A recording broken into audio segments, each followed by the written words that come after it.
We see so many Indian names in the credits of Disney and Pixar animated films. But as an animator, I often wonder, why don't we make any good animated films of our own?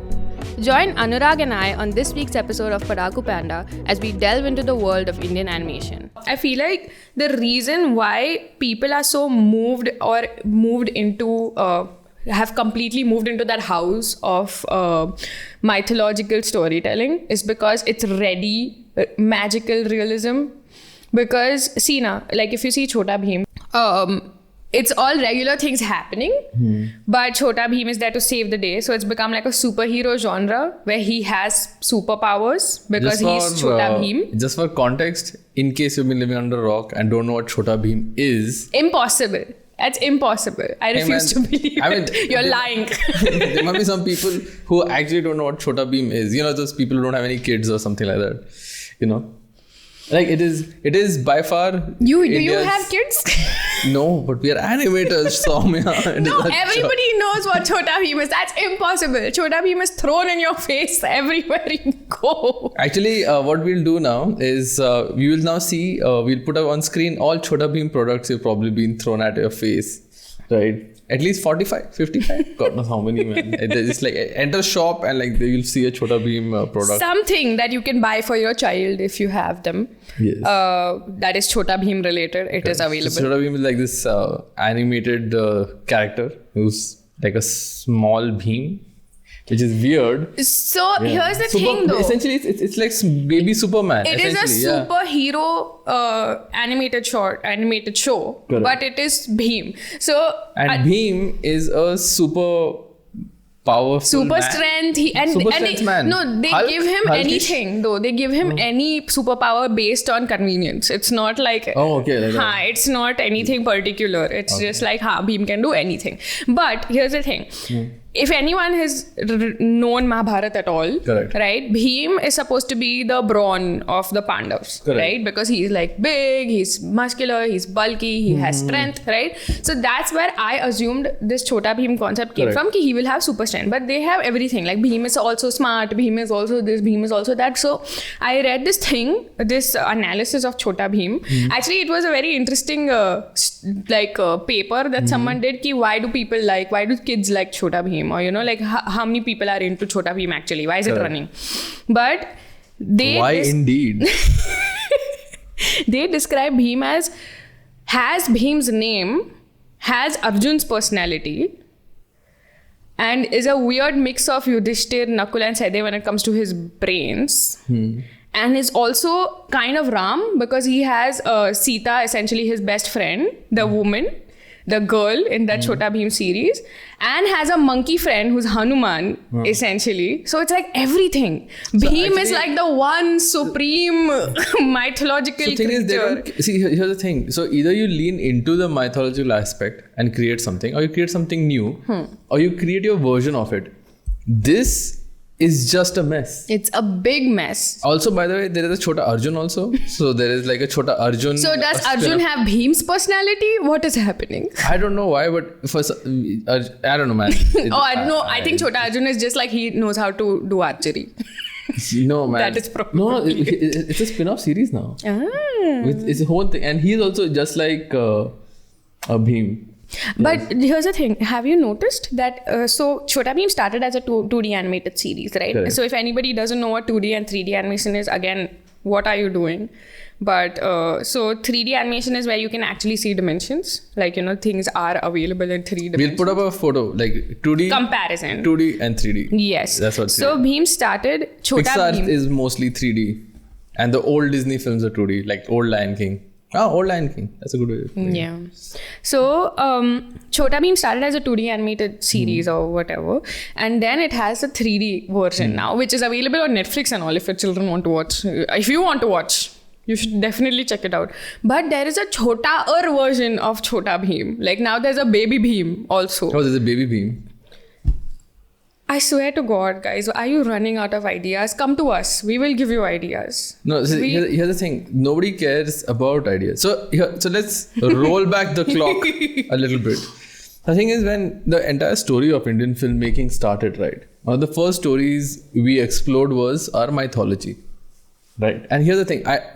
us exploring our culture through these newer art forms. And as a newer art forms, talking about film and animation, should be the natural progression for us, because we want to see how our collective imagination looks like. And considering how rich India's mythology is, how just our cultural stories that are given to us, whether they are tribal or local, like we have a God story in every village.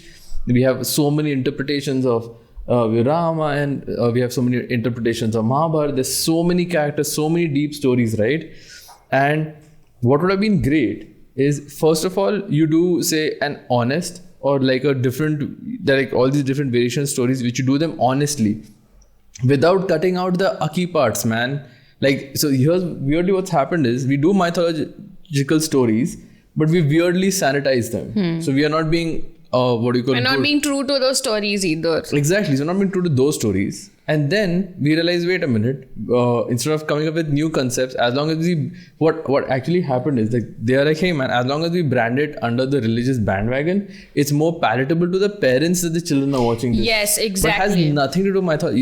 You're not really learning about your culture. It's a bastardized version of all your mythology. I'm talking about the newer series. And when animation started, initially that was the story. Like one of the old animation shots, like the banyan tree or like the banyan deer. And it's from like the Jataka tales, which is a really important part of our history. Jataka tales, like from Buddhism. And then you start to slowly start coming to, like, when the animation starts becoming mainstream, it is just, I don't know what happened to us, man. We're just trying to create all these larger than life mythological stories, which are awfully done. You know, like you look at it and it just, some of the animation, it just looks creepy. Like we are jumping the gun. We are not trying to create this really beautiful storyline, right? Already we had this, this thing where we had to go through, our Indian culture went through the blender during the British occupation, where our culture was chopped up under Victorian morals. And now why is our mythology that we are making being rehashed by the same weird Western model? Like, why is it that when we talk about Krishna's story, the later part of Krishna's story is not told the way it should be told? The way how it happened in Mahabharata, how Krishna's life ended, how his entire clan died because of a curse, right? When you're talking about, say, the Pandavas and Mahabharata, the violence of it, how the people and how these characters fell, is essentially just like skipped over. Yeah. For like in terms of sanitization. And that's super weird, because Mahabharata is the story of a war. Correct. Like, you cannot dumb that down, irrespective of what you do with and it. Here's the thing, Mahabharata is not a story for kids. It is part of our cultural history. We should be making Mahabharata, and even if we choose to do it in an animated format, the animation should be to show our cultural history, not for freaking just for kids or like some dude. Sometimes I feel they're just making it because they know it'll sell and to give it to some other people, but really no real information. Yeah, I think it also comes from like that stereotype that animation is for kids. Like, because the moment you make something cartoon, it's like, okay, we have to market it to children. Correct. It's not coming from a place of making art or being true to a story. Correct. Exactly. So I think animation became a gimmick. I think that's what it is. Like in Indian animation, by and large, has turned into like a gimmicky thing. I think now that we're talking about Indian animation and mythology, one of the major issues that I have is of the aesthetics.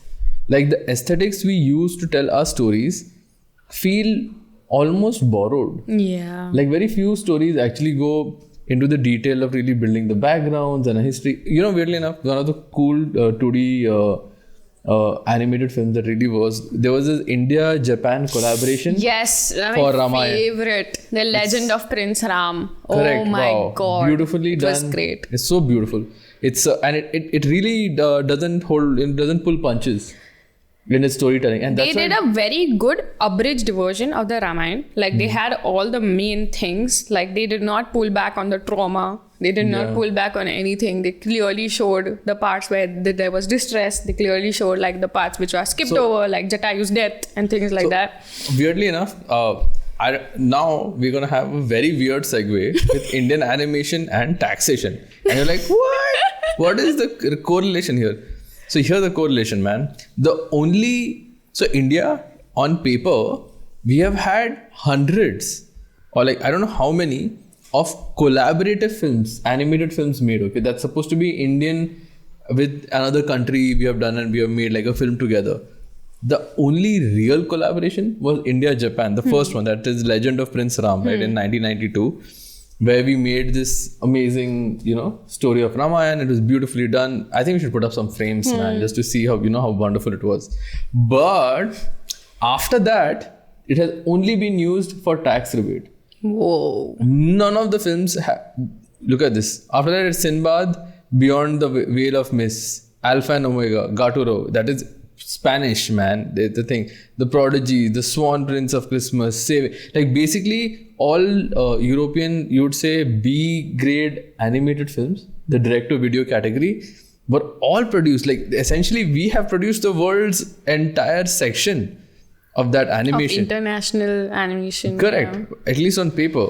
And none of it is for India. You know what I mean? Yeah, it's just like aimed at a world audience. No, and, dude. It's basically they how you want can it get to be, Indian. Basically, how you can get Indian like cheap labor and mix it up with tax rebate. My goodness. So imagine that. In so many years, the only real collaboration was the Japanese one in 1992. And we have not had another one since, which was reflective of, say, actually India.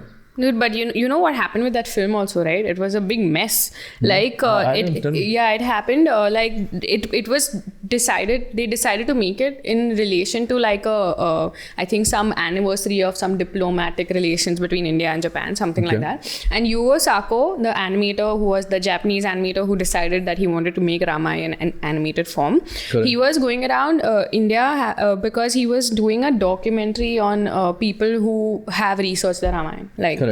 So he found the Ramayana super interesting, which of course, like why wouldn't you, right? Correct. And he was like, I want to make this an animated film and I want help from whoever I can find in India, obviously. Correct. So Ram Mohan, who was like a big animator in India at the time, he was the one who was approached for this, right? Correct. So they got together and they started making the film. But the Indian Express like reported this in a negative way, that Yugo Sako is making his own Ramayana. And not like as not exactly what he was doing, that he was just making the Ramayana, but not his own Ramayana or whatever. Correct. And because of that, the government got involved. Okay. And the government was like, nee, you can't make the Ramayana in animated form, because firstly, we think that making it a cartoon is like completely ruining what it was, like what a great thing it was. And because already the cartoons have like... By the way, just for context, we are going to put up one frame of the Ramayana in 1992, this one. And after that, we're going to put up some other frames of the Kachra, which the government has had no problems with, which we made. And like, it's... Anyway, continue. So all this happened, the government had problems, etc., etc. And then it was going to be produced in India. Like Ram Mohan was going to be like the supervising animator, and like, it was going to be a thing. But because of all these problems, and Yugo Sako had to approach court, and then he had to be like, this is what I am doing actually. I'm not actually making my own Ramayana or anything. I'm actually using these people's research to do my stuff. And then ultimately it was entirely produced in Japan, because India... refused to help. Wow. And still Ram Mohan was involved. Like, it was still a collaboration between these guys, but it wasn't produced in India in the end. Wow, that's awful. And and oddly enough, that's the most respectful and I would say better the best depiction one. Yeah, depictions of Indian mythology, because everything else really is downright awful. Like it's just gimmicks. Weird. It's just gimmicks. They're trying to make some mythological character cool in today's context, for example. No, even like the old ones. Like, okay, so in 2000 there was something known as I won't need reference here because way too many. So it is called Pandavas, the Five Warriors. Okay. Was this the 3D one? It's a 3D one. Oh my god, it looks atrocious. And the character models they used were not Indian. They were not Indian. They were European. They were definitely like foreign. And here's the thing. Now we didn't have any problems, right? Just like, it's like, oh my god. Here's the thing. Why are we using foreign models or like these really weird. And we looking. have the talent, but the talent is working on outsourced stuff. Like Correct. that is our biggest problem in the Indian animation industry today. I think that itself is a podcast in its own right of how the Indian animation industry is a slave labor capital. You know what I mean? It really is. Yikes. Like that's. I feel that's then we're like a news expose. Yeah. Did you know? But everyone knows about this, and everyone treats it like this is normal. Like, okay, just to give you some context, Nickelodeon makes a lot of shows, right? And I have been in LA, and I have been to Nickelodeon, and I know what goes on there now. Correct. And Nickelodeon was making Teenage Mutant Ninja Turtles, the newest reboot. Correct. Right? Very good shit. Like, you know, their storyboarding was on point. Everything was amazing. They were giving that to get animated in Australia. So Correct. already outsourced. Okay. Australia was outsourcing that to India. Can you imagine how little money we were getting for this entire transaction? So, just to tell you, countries known for what do you call creditless outsourcing of animators, right? So, we are in the prestigious list of countries like North Korea, Malaysia, Indonesia, and India.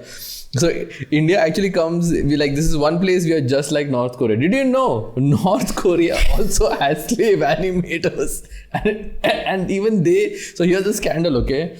They got, I think an Australian company only got caught using North Korean animators. Apparently they're very good. See, it's not that. That's the thing. The talent is there. The skill set is there. But we are not making our own stuff. We are slave labor for all these people. No, I mean, we are making our own stuff. I mean, we made like Hanuman, and then we made Legend of Buddha. I mean, it all kind of like was not that great. Then we did, but there was the CGI. I like the Hanuman first film, to be very honest. It came out in 2005 or something, right? And the first film was 2D animated. Even there was a Krishna one that was done, I think, which ISKCON had produced with India, with Reliance, which was very good because ISKCON was involved and ISKCON was we have to do it justice. Like, correct, yeah. Apparently, they scrutinized even his movements to ensure it was Indian. Like, for example, there was a scene, and I was talking to the animators who were doing that, where Krishna takes an apple and he does that Aladdin wala bounce. Right. With it. And the ISKCON said, no, you can't put that. It looks too Western. And that's just not what this aesthetic is about. And I thought that was pretty cool. That's nice, Very yeah. cool. That's what we need. Yeah, but I mean, again, it's not like actually when it comes to India, we would like to copy paste. Like it's weird, but instead of looking, we are taking stories that are ours, but instead of looking inwards for our aesthetics and looks, we're looking outwards. You know what I mean? It's so strange. And if you look at like initial. Even today, right, if you look at Indian animation, I feel there's like a strong dissonance.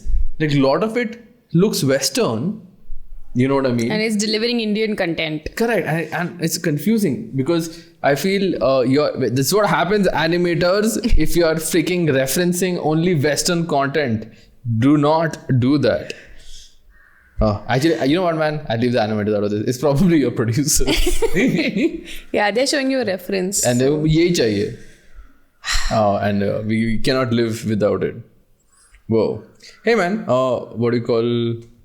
Anybody saw Bal Ganesh? I did. Did anybody here see Bal Ganesh? No. बहुत बार देखा. Oh yeah. Madhu has kids. Madhu has kids, so he's seen a lot of this stuff over and over. How was Bal Ganesh, Madhu? Not good. Dude, not good. And even the storyline is weird. Also, did you know Return of Hanuman was directed by Anurag Kashyap? Okay, now I have an axe to grind with this whole thing. Okay, if you are directing for animation, you have to think like an animator. You have to think about the medium, right? Because animation is another medium and people are not treating it that way. Not in India, in India, not at all. We actually, like you said, we are like the bastard medium. So continue. We have a lot of people who think like, live action. For example, actors like Jugal Hansraj, who has directed the amazing 3D animated movie Roadside Romeo. That is Soumya being very sarcastic. Like, I'm just saying, she's like, it's so much. Everyone is like freezing. And that movie won a national award. Like, we literally sat down for this podcast today, and Anurag turns around and said, "Did you know Roadside Romeo won a national award?" And I was like, of course it did. Of fucking course it did, right? Because it had Saif Ali Khan lending his voice to Roadside Romeo. It had Kareena Kapoor lending her voice to Roadside. Does she call herself Kareena Kapoor Khan now? I have no idea, man. Kareena Kapoor Khan lending her voice to Roadside Romeo. It had Javed Jafri lending his voice to the villain dog of that goddamn movie. And that movie was absolute kachara. Absolute kachara, because they treated it like a Bollywood movie. They treated it like a live action Bollywood movie, and they made these dogs do all the stuff that usually humans would do. So they are walking on their hind legs and completely anthropomorphic, and it's never addressed that they are dogs unless, you know, if you see that conflict in that movie. You know? So the thing is, that film is awful, and you should, we'll put the link to the trailer, or I don't know, man. We should. I don't even know if I want that trailer to get views. Like, yeah, no, but people should see. The people need to know, like, how awful it was. Like, so considering that, you know, and by the way, Roadside Romeo is 2008, right? And here's the thing. So when we did Bal Ganesh and Return of Hanuman and all these films, right, we still did not work with our mythology. Instead, we created some weird ass convoluted stories of them being reborn in today's world and doing... This is them trying to appeal to the audience. I understand. See, honestly, when you see all these creative decisions... Here's the thing. I disagree with the appeal to the audience part. It's not like they did really well. No, it's not. It's just like, नहीं, हम लोग ये इन लोग को भगवान के नाम पे ऐसा प्रोडक्ट बनाएगा तो लोग आएगा देखने के लिए because they don't mind taking their kids to something like this क्योंकि animated नहीं है. But that's not true. Animated films do well in India anyway. Normal films do well in India anyway, right? Not all our films are around gods, right? Singham is not like the, you know, new avatar of freaking Vishnu, right? Doesn't have to be. It can be its own story.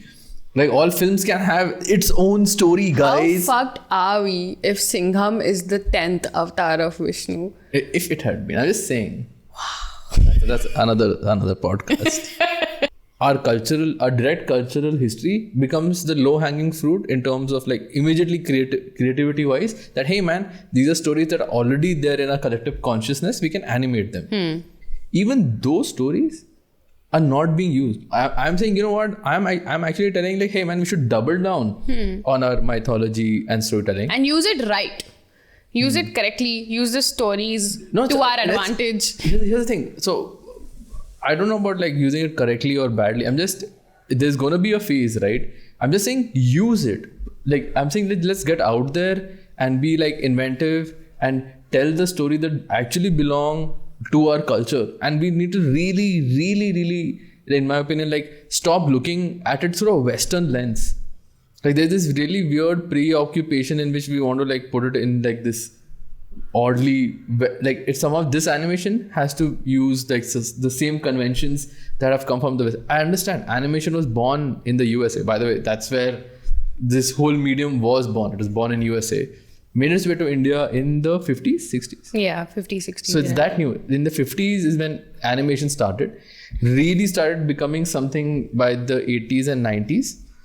And 93, 95 is when the Yugo Sako wala Ramayana came out. Correct. So. And then animation as a field boomed in India in the 2000s. And now, finally, we're reaching a phase where there are enough people who have grown up in an era and are now mature enough to deal with, say, more complex subjects. Now, coming back to the mythology aspect of it, is like, what I really wonder is that why is it that, first of all, we are stuck to such few names, right? And then why is it, I almost feel that we are afraid to go deeper into these topics. I don't know. What do you think? What do you think about like what is like why we not even mining our own culture the right way? I think we'll have to like think about it as okay, so let's assume that the animation industry is a building. Okay. Now, but natural, the animators are in the basement. Correct. Because where else would they be, right? Okay. So let's say the creative writers are somewhere on the ground to first floor. Correct. For example. Okay. So somewhere around, say this building has 20 floors. Correct. Yeah. And 20th floor is like the executive producer, people who are making the money decisions. Correct. Chalo, theek hai, we will fund this thing. So, the creative writers have come up with a concept, or they're like, chalo, script likhte hai, script 7th floor pe hai. They go to the script people and they're like, these are our options. We have a bunch of people, mythological creatures or mythological people who we can make a movie on.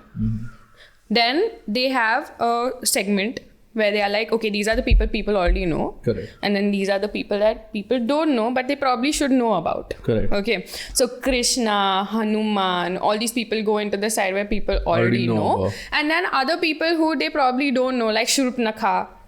For example, spin-off of Ramayana, they don't know these people. Chalo, we'll put them on the right side. Yeah. So then the script writers decide ki chalo, we'll make a script on this so that we can pitch it. Right? Correct. So there's a script, a creator writer, script writer, both of them put together, decide ki let's make something that people already know so people will go and watch it. Correct.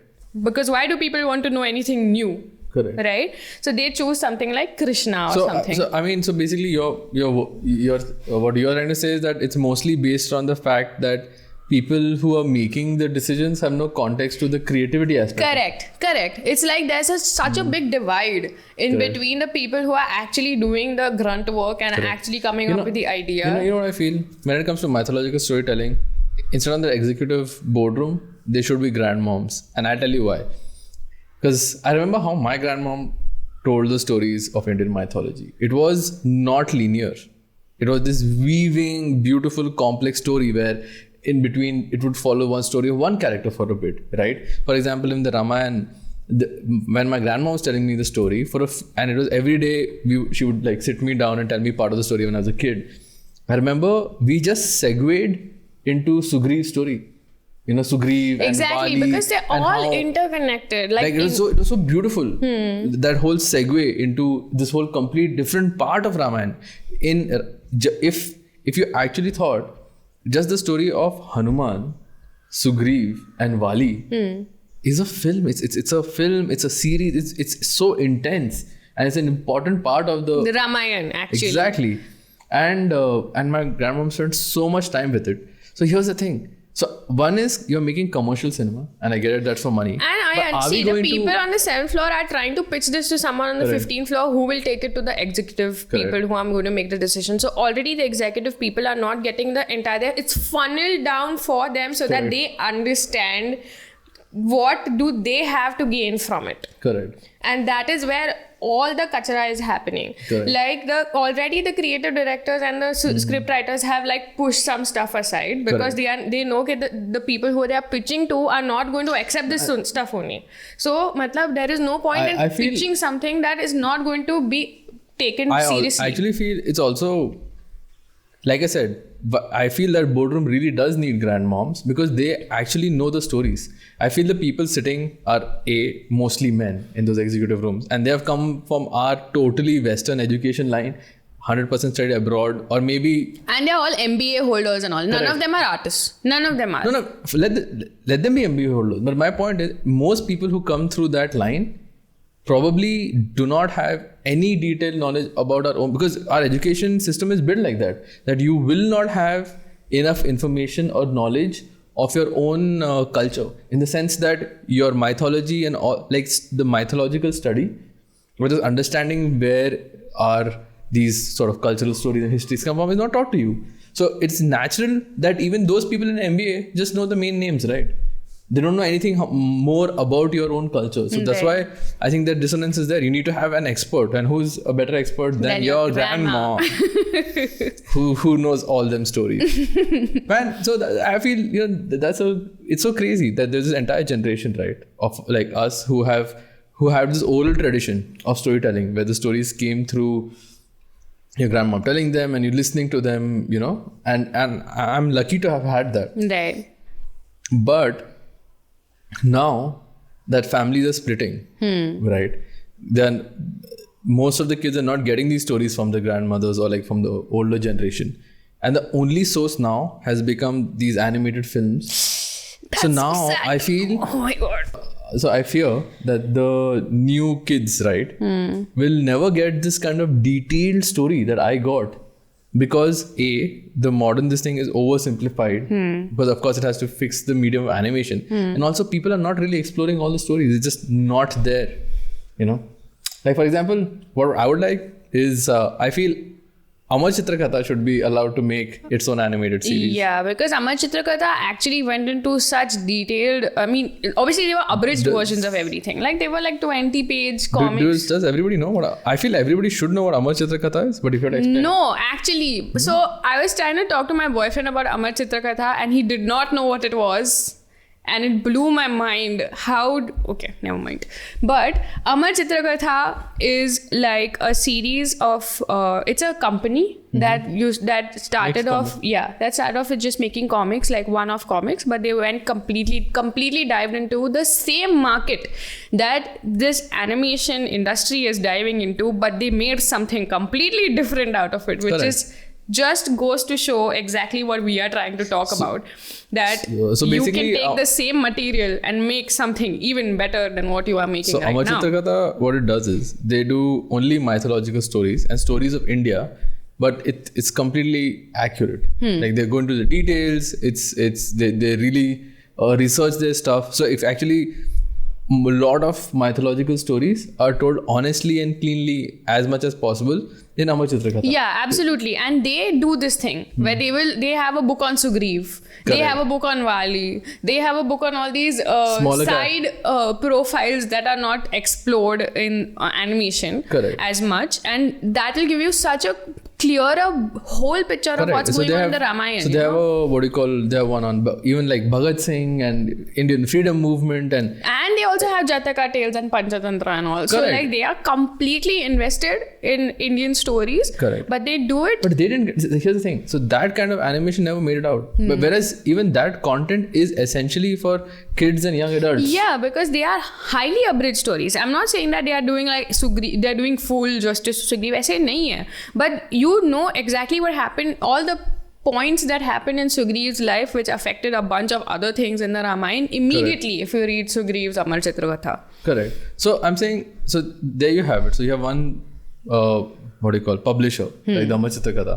But it's weird. Like I feel it's weird that Indian animation didn't go down that route. Yeah, it is on the internet. Your kids, where's their most of their consumption? How is it done? Internet.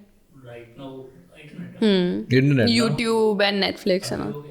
Yeah. The same study that did that thing, Chhota Bheem thing, they also were seeing where are kids watching all this stuff, right? So 3 hours ke upar was heavy consumption, obviously. Correct. Also, if your kid is watching Chhota Bheem for more than 3 hours a day, please show him something else. Please. Live action movie mein chalega. Actually, no kid should be watching anything for 3 hours, bro. You remember? You're a bad parent. In my day. You're a bad parent, man. You're an awful parent. You're like a dick. No, literally these are the words in that research, okay? That people who are watching, usually parents are like, haan, theek hai, is out of my way, I'll get my chores done. And that's why they are allowing children to watch. And again, they are allowing children to watch it because, it's Bheem. Kya hi hoga, kya hi ganda hoga usme, you know? So it's fine. I don't need to oversee this stuff. Correct. But they are also watching on YouTube the same Chhota Bheem stuff. Correct. And also on Netflix. Got it. So 46% or something was like moving to Netflix only now. Correct. So it's out of cable, out of everything. Basically streaming platform. Yeah. And that is so surprising to me that the same like stuff over and over again kids are watching. Like, you know, people like the same season, right? But the kids do that. So basically... but they like Chhota Bheem so much. Yeah. I mean, here's the thing. My point is not if Chhota Bheem is beloved or not. My point is not that if it's good or not. The point I'm trying to make is that, see, first of all, this is our culture, right? And our animators, and we have the talent and the people to do really beautiful things. It is so weird that the Indian producers and the people with money are choosing to make the baseline worst content that can meet their profit margins, and that's it. It's so weird that we would do that with our own this thing. That is my point here. You know what I mean? That these are active choices. Here's the thing: Chhota Bheem and all these animations. You and I know, okay, that animation is very basic, right? But we don't have basic animators, right? We have animators that can do much more. Correct. We have animators who are like technically winning visual effects awards for Life of Pi, but not being credited.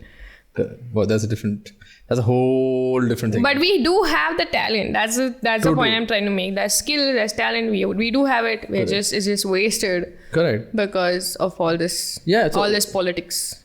Politics nahi. Money. Humko. But I also feel why do you have so little respect for our own thing? It's अच्छा weird. बनाओ ना यार, जो भी बना रहे हो तो अच्छा बनाओ. And I feel like it's also coming from that thing, that money making machine aspect of it. Like it's treated like a factory. Given like people. But here's the thing. My point, what I find really confusing is like factory रहने दो, animation बनाने दो, so all those things given. That is not my problem. My problem is why, as a people, we don't respect our own content, and that's what really mind boggles me. For example, look at a Bollywood film. We go all out, right? Best people banate hain, it's outrageous, it's crazy. Most of the time story sucks, but jo bhi bada Bollywood film ka main mehnat hai. You know what? Like a full-fledged, like they go the distance.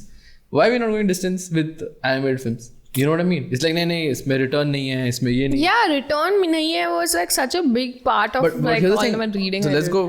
But here's the second question. Now that Chhota Bheem is doing well, there is return. So they didn't care. My point is that what was strange is that they didn't go like, hey man, we can up our game, or we can change things up or whatever. Like they went with the same. Like other points notwithstanding, also it's a very strange way this field is looked at, and I feel.